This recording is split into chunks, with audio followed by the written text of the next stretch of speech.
오늘 말씀으로 사는 공동체라는 제목으로 하나님의 말씀 선포하겠습니다. 우리 먼저 좌우 앞뒤로 한번 인사했으면 좋겠습니다. 이렇게 인사하겠습니다. 주님의 이름으로 축복합니다. 네, 주님의 이름으로 사랑합니다. 네. 예전에는 안 보이는데 이제 좀 보이는 것 같아요. 용무기도 오랜만에 와 있는 것 같네요. 네, 반갑습니다. 여러분, 우리가 말씀 나누기 전에 저번 주에 설교 제목이 기억이 나나요? 나시는 분? 네. 기도하는 공동체. 박수 한번 주시죠. 네. 지우, 네, 머릿속에 지우개가 있는 줄 알았는데 항상. 네, 감사합니다. 네, 우리가 2025년에 하이 청년부에서 품고 하나님께 소망을 두고 있는 것은 이 기도하는 공동체가 되는 것입니다. 여러분, 기도는 파워를 구하는 것이 아니라, 물론 파워를 구할 수도 있지만 그것을 넘어 교제, 관계라고 했어요. 우리의 기도가 빈약한 이유는 우리의 기도가 때에 따라 종종 소원을 성취하는 도구의 수준으로만 전락해 있기 때문에 이 기도에 더욱더 풍성한 능력을 경험하지 못하고 빈약할 때가 많이 있다고 얘기했습니다. 그러나 교제의 척도가 친밀함인 것처럼 기도를 통하여 관계 중심으로 하나님과의 친밀한 독대하는 시간으로 비즈니스 관계 말고 아버지와 자녀로서의 관계로 가는 거예요. 그때 우리가 기도를 통하여 하나님의 뜻을 구하기도 하고 우리의 삶을 고백하기도 하는 이 소통, 관계, 이 친밀함이 계속될 때 우리의 기도는 훨씬 더 유익하죠. 깊고 넓고 풍성한 거예요. 기도할수록 우리 삶의 질서가 잡히고 기도할수록 방향성이 굳건해져요. 여러분, 이게 기도가 주는 유익이에요. 내 안에 있는 현실을 감당하기 어려운 벽, 힘, 염려들 많이 있죠, 여러분? 근데 이것들을 이겨낼 수 있는 그 힘과 평강은 어디서 나오냐?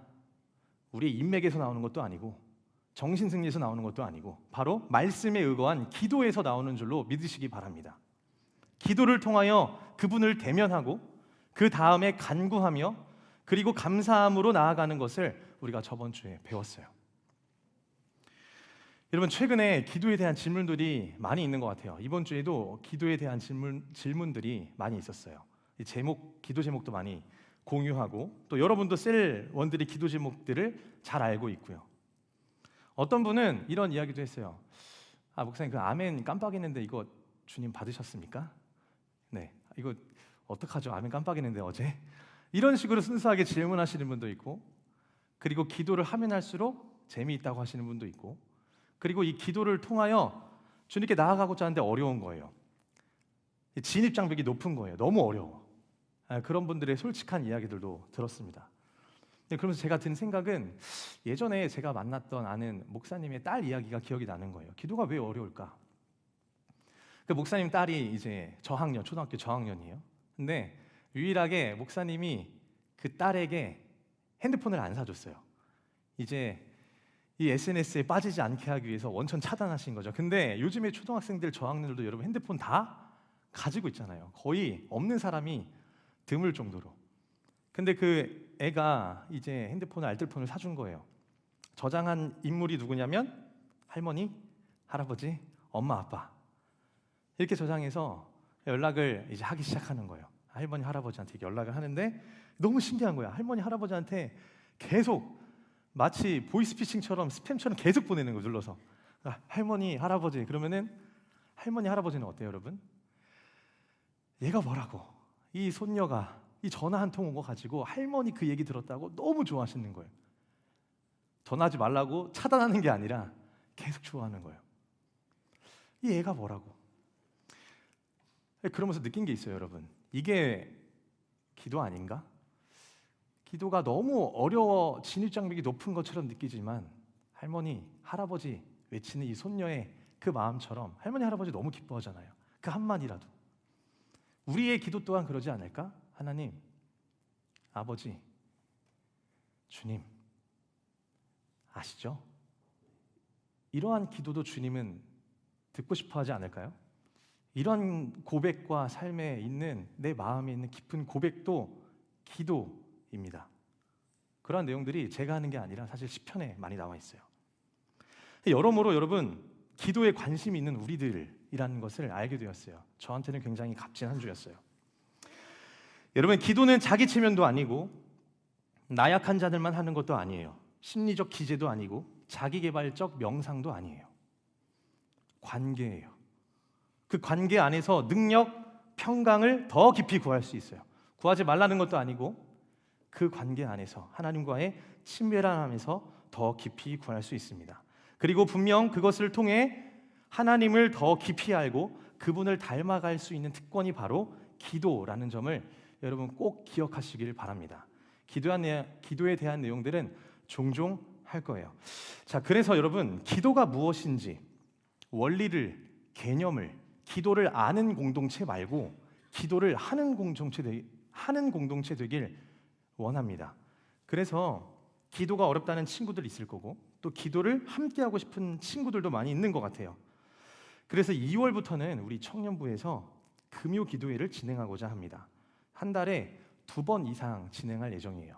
그래서 날짜가 지금 정해졌는데 2월 7일, 2월 14일 이렇게 금요일 저녁 7시 반부터 9시까지 우리가 1시간 반 정도 같이 찬양 또 말씀 기도하는 시간을 가질 예정이에요.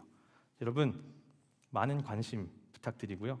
여러분의 삶 속에서 기도하시다가 또 기도회로 함께 모여 기도하길 소망합니다.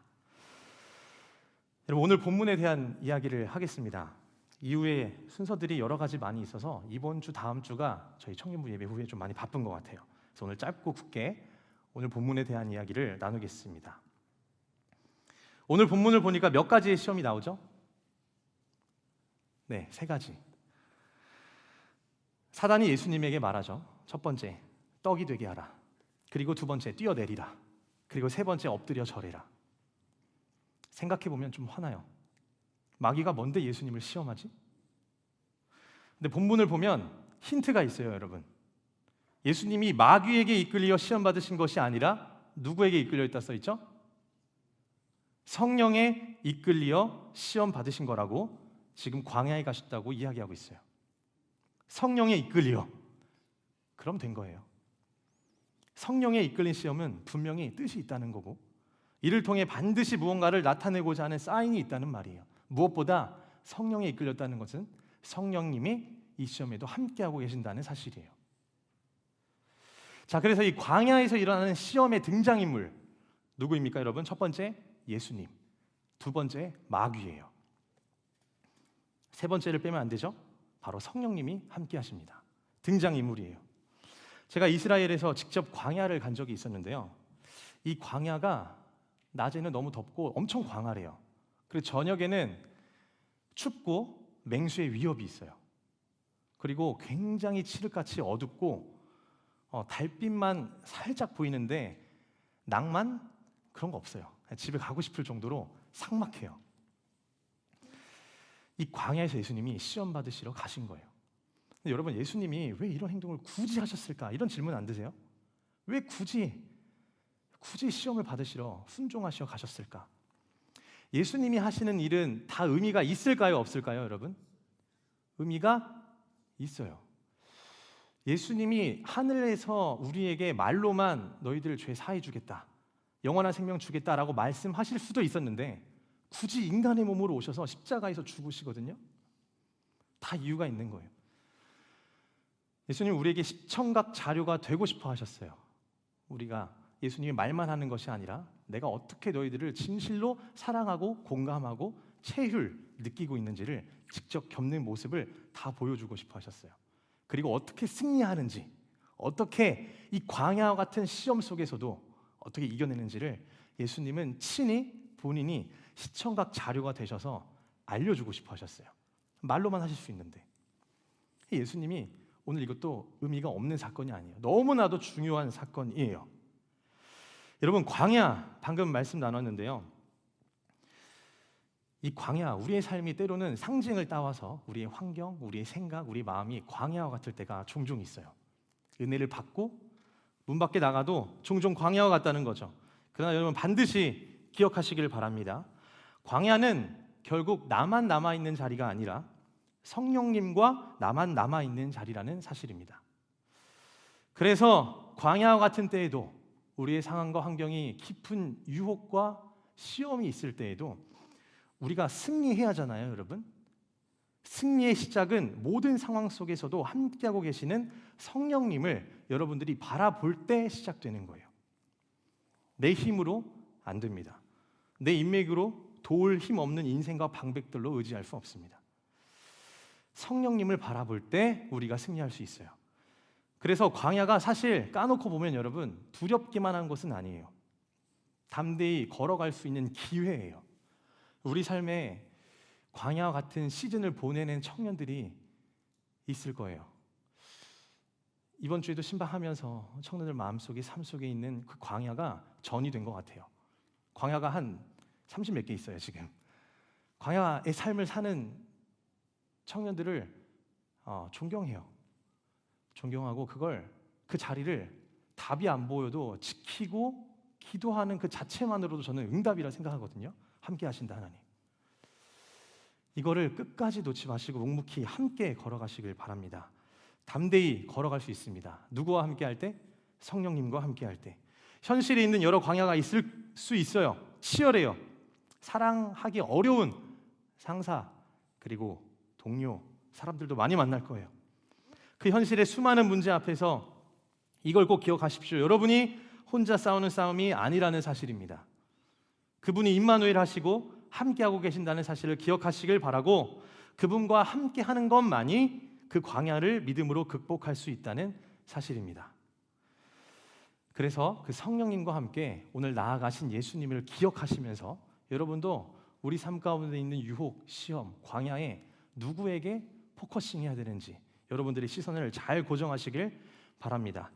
자, 3가지 시험의 내용을 살펴볼게요. 첫 번째, 내가 만일 하나님의 아들이어든 명하여 이 돌들로 떡덩이가 되게 하라 라는 말씀으로 오늘 본문이 시작됩니다. 근데 예수님이 뭐라고 대답하시냐면 떡으로만 살 것이 아니요 하나님의 입으로부터 나오는 어떤 걸로 살라고 하죠? 모든 말씀으로 살라고 하셨어요. 자, 우리가 이 사단이 시험하는 걸 한번 출제 유형을 잘 파악해 봐야 돼요. 근데 도움이 되는 게 있어요. 예수님이 하신 말씀을 통해 우리가 조금 귀납적으로 균형을 잡아가면서 생각해 볼 수 있어요. 하나님의 입에서 나오는 모든 말씀으로 살라. 떡으로만 사는 게 아니다. 사단이 우기고 있는 게 뭔지 보여요. 이러면 사단이 지금 우기는 거예요. 떡만 구하게 하도록. 떡만 구하는 신앙. 즉 하나님의 말씀이 필요 없다는 동기에서 시작된 시험이 바로 지금 첫 번째 시험이에요. 떡. 여러분 인간에게 중요한 자원들입니다. 옷, 음식, 돈, 집 다 중요하지만 그만큼 동일하게 중요한 것도 하나님의 말씀이라고 예수님이 지금 설파하고 있는 거예요. 그러니까 좀 더 파악하면 사단의 시험 출제 유형은 계속해서 육신의 필요에만 집착하게 만드는 거예요. 배고픔, 육신의 필요. 그래서 예수님의 신적인 능력마저도 어떻게 쓰게 만들어요? 자신의 육신을 위해서 떡으로 만들어서 이 돌덩이를 떡으로 만들어서 사용하게끔 하는 이 고도의 전략이 있는 거예요. 자, 더 쉽게 말하면 이제 이렇게 표현할 수 있어요. 지금 우선순위를 흩어버리고 있는 거예요. 먼저 그의 나라와 의를 구하게 하지 않고 먼저 그 외에 있는 떡, 부차적인 것들을 먼저 구하게 하는 것입니다. 여러분 이것은 하나님 말씀에 위배되는 거죠. 근데 이게 생각보다 위장, 그러니까 은엄패해서 우리에게 되게 많이 다가와요. 사단이 갑자기 너 하나님보다 이거 더 먼저 섬겨라고 얘기하면은 우리가 너무 선명하잖아요. 바로 안단 말이에요. 아, 이거는 잘못된 신앙이구나. 근데 그렇게 안 해요. 항상 유혹과 달콤한 이 편안함에 속아 있는 함께 오는 이 사단의 유혹은 그렇게 안 와요. 근데 일단 배부터 채우고 시작하는 게 이게 먼저 아니냐. 그러니까 합리적으로 따지기 시작하는 거예요. 그리고 우리 신앙도 마찬가지예요. 교회 오잖아요. 다른 날에 예배 드리고 기도하고 싶어도 적당히 하라고. 너의 시간을 충분히 할애하고 그 중에서 남는 시간으로 종교 생활을 하는 거지. 굳이 오버하지 말라고 이 우선순위를 혼탁하게 만드는 거예요. 여러분 이거 사단이 진짜 잘해요. 그리고 우리 잘 속아요. 우리 존재의 힘은 내가 누구인지를 알 때 참된 만족과 힘이 생깁니다. 그것은 먼저 그의 나라와 그의 의를 구할 수 있을 때 얻는 거지, 우리가 사단의 교모한 전략에 넘어가면 이게 엇갈리는 거예요. 그래서 앞서 이야기한 것처럼 마귀의 별명이 뭐죠, 여러분? 광명의 천사잖아요. 은폐엄폐의 대가예요. 살짝 흘리는 거예요. 교회 가는 거 다 좋은데 적당히 하라고, 놀면서 하라고. 이런 것들을 우리가 잘 분별하시길 바랍니다. 자, 그렇다면은 이것으로부터 이길 수 있는 힘이 무엇인지, 우리를 떡과 같은 육신에 썩어질 것에만 집중하게 하여 우선순위를 흔드는 사단의 시험이 있다면 그 시험을 이길 수 있는 능력은 무엇인지 예수님이 직접 말씀하셨어요. 그것은 하나님의 입으로부터 나오는 모든 말씀으로 이길 수 있다는 거예요. 여러분, 하나님의 말씀 없이, 그리고 기도 없이 광야와 같은 곳에서 그냥 싸운다는 것은 믿음이 아니라 객기일 뿐이에요. 여러분의 삶이 광야의 현실일지라도 저는 그런 바람이 있어요. 여러분들 손바닥에 이 말씀의 화영검일까요? 이걸 붙잡았던 흔적이, 여러분 삶 가운데 분투했던 흔적이 남아있길 바랍니다. 말씀으로 대적하는 거예요. 우리를 두렵게 할 때 요한일서에 말씀하신 것처럼 온전한 사랑은 두려움을 내쫓는다 하면서 그 말씀에 의거하여 구하는 것, 이 말씀이 착착착 있어야 돼요. 여러분, 우리가 말씀이 있는 게 중요하다고 생각하는 것 중에 하나가 저는 뭐냐면, 하나님이 우리에게 응답을 주시잖아요. 근데 응답을 주실 때 우리가 말씀을 잘 먹고 반추하고 외웠어, 익혔어. 그 하나님이 기도하면서 마음속에 딱 터치를 주실 때 이 말씀, 저 말씀이 생각난단 말이죠. 그래서 바로 우리의 삶에 부어지는 말씀이 어떤 건지 총알처럼 따다닥 나온단 말이에요. 근데 우리 안에 말씀이 없으니까 어떻게 해요? 우리가 흔히 이러잖아요. 사람을 통해서 하나님 말씀하신다고. 근데 물론 그것도 하나님 방식인데 때로는 그런 거지 않을까요? 우리 안에 말씀이 없으니까 하나님 답답한 거예요. 난감한 거예요. 사람을 통해서라도 좀 얘기해 줘야겠다 라는 부차적인 방법이지 않을까 생각도 해봅니다. 우선적으로 우리에게 말씀이 있어야 해요. 여러분, 이 순서를 바꿔치기 하려고 할 때, 하나님의 말씀을 구하고 그분의 뜻으로 나갈 때, 그때 하나님께서 모든 필요를 채우시고 공급하시는 그 하나님의 은혜를 누리게 될 줄로 믿습니다. 두 번째로는 어떤 시험이냐 하면, 거룩한 성에 데려다가 성전 꼭대기에 세우고 내가 만일 하나님의 아들이거든 뛰어내리라고 얘기했어요. 그 말씀과 함께 이렇게 얘기하죠. 만약에 뛰어내리면 너를 위하여 하나님이 그 사자들을 명하셔서 그들이 손으로 너의 발을 붙들어서 안 다치게, 안 죽게 할 거다, 안 부러지게 할 거다, 돌에 안 부딪힐 거다, 이렇게 얘기해요. 그리고 예수님께서 뭐라고 말씀하시죠? 주 너의 하나님을 시험하지 말라라고 얘기하세요. 여러분, 이 세 가지 시험을 잘 보면은 공통적인 부분이 뭐냐면 하나님과 이 예수님과의 관계를 흔들려고 해요. 관계에 포커싱이 돼 있어요. 어떤 육체적인 아픔, 피해 이런 거 말고 관계. 기도를 통해 관계를 맺을 수 있잖아요. 그 관계를 끊는 데에 사단이 집중하고 있어요. 그러니까 기도를 못하게 하는 게 사단의 목적이기도 한 거예요. 성전에서 뛰어내리라는 것에 예수님 말씀하십니다. 너 하나님을 시험하지 말라. 이 말은 어떤 거냐면은, 하나님은 우리의 필요와 요청에 의하여 만들어지거나 작아지는 하나님이 아니라는 거예요. 여러분, 우리 게임할 때 캐릭터 생성하잖아요. 옷도 입혀주고 닉네임도 짓고. 그러니까 우리의 합리적인 요청에 의하여 만들어지는 하나님이 아니라는 거예요.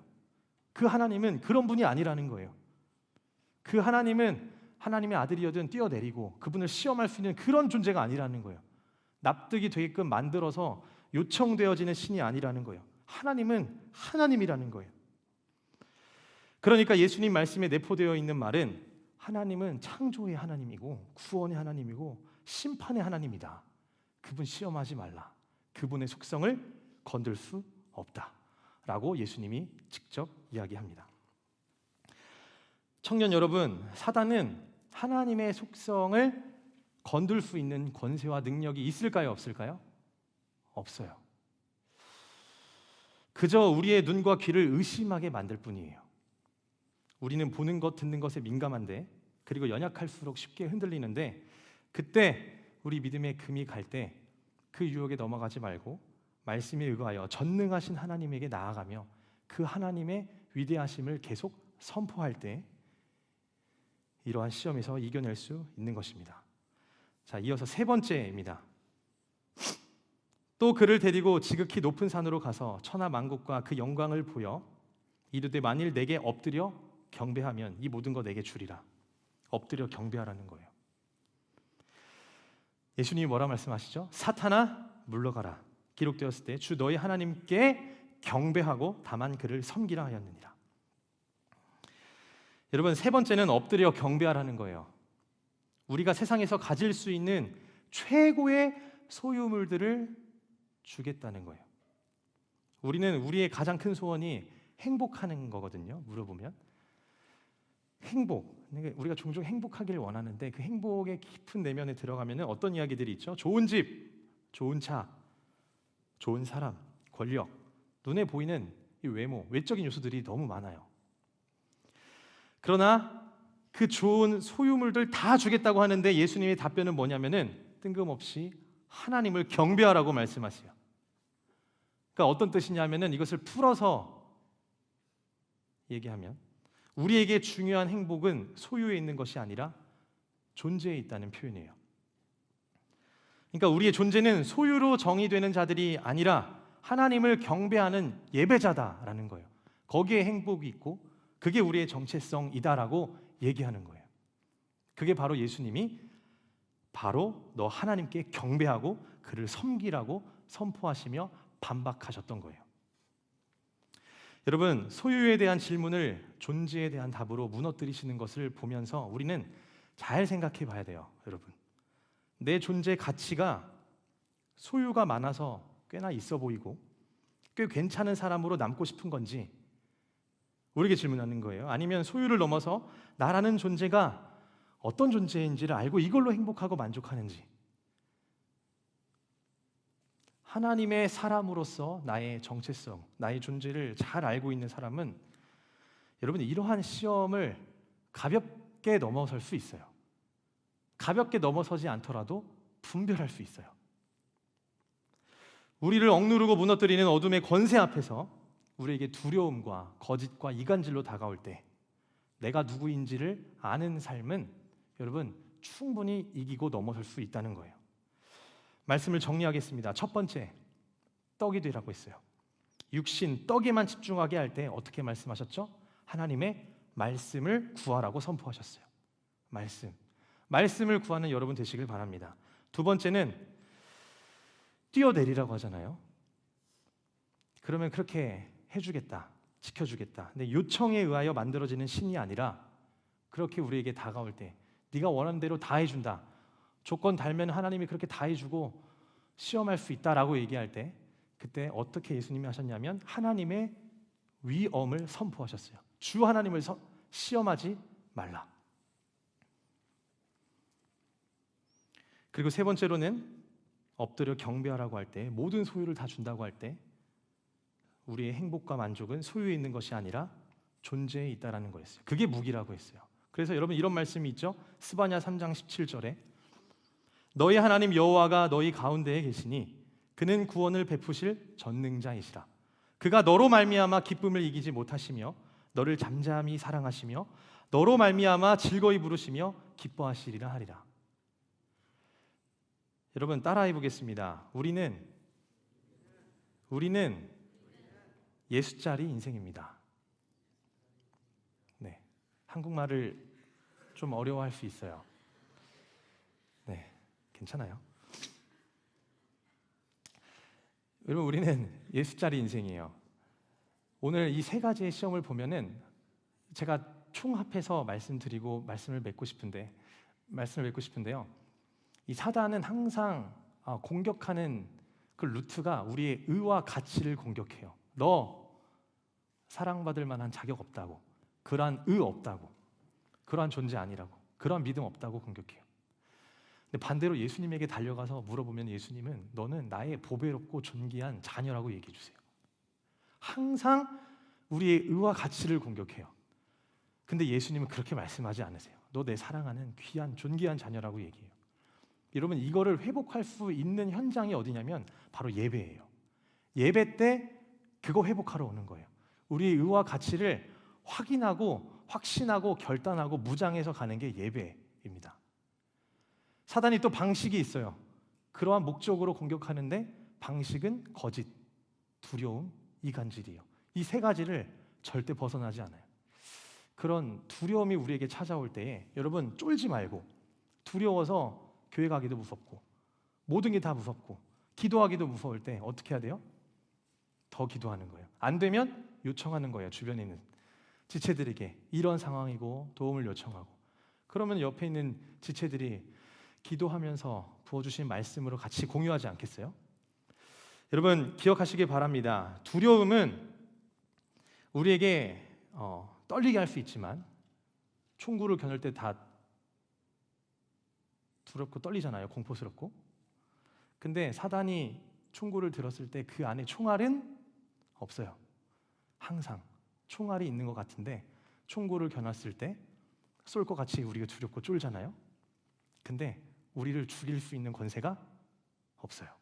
총알이 없는 총구에 여러분 쫄지 마시고, 그러한 유혹과 그러한 두려움으로 우리에게 다가올 때 오늘 우리에게 주신 말씀으로 승리하시고, 하나님의 위엄을, 위대하심을 오히려 더 선포하시고, 그리고 소유에 집착하지 말고 내 존재에 더욱 집중하셔서 하나님의 사람으로서, 자녀로서 세상이 주는 여러 가지 시험들을 승리하는 우리 하이청년부 여러분 되시길 주님의 이름으로 축복합니다. 우리 시간 함께 찬양하시면서 기도하는 시간 갖겠습니다. 오늘 찬양은 말씀하소서라는 찬양이에요. 하나님의 말씀을 내 마음에 새기시면서 이 찬양 부르시며 나아가도록 하겠습니다.